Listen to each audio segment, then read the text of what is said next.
खाने मुखले जुङ्गाले छेक्दैन भन्ने उखान चाहिँ ठ्याक्कै मसँग मिलेको थियो कि हिजो है। हिजोको भिडियो यो चाहिँ हिजो चाहिँ मलाई सन्चै थियो, आज चाहिँ मलाई अति रोगाले च्यापेको छ। मलाई चाहिँ पानीपुरीको क्रेभिङ भइरहेको थियो, अनि बाहिर चाहिँ यस्तो गर्मी थियो पुरै चोर्नु न।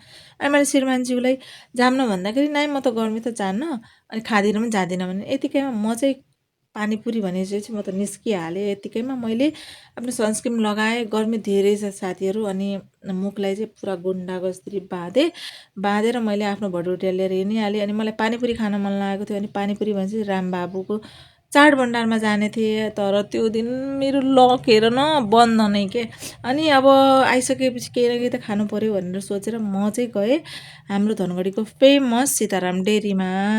अनि त्यहाँ गइसकेपछि मैले मगाएँ, छोले समोसा मगाएँ, त्यो पनि फेमस हो त्यहाँको। अनि वेट गर्दै थिएँ, अनि वेट गर्दै थिएँ, अलिअलि नक्कल पारेँ। अनि यत्तिकैमा मेरो खाजा चाहिँ छोले समोसा हेर्नु न कति मिठो छ। अनि आइसकेको थियो, अनि मैले मिठो मानेर खाएँ। मलाई रुगा लागिरहेको थियो कि, अनि अलिअलि पिरो पिरो बनाएर हरियो खोर्सानी धेरै हालेर खाएँ। अनि खाएँ त्यसपछि चाहिँ मैले एकछिनपछि चाहिँ एउटा रसभरी पनि मगाएँ।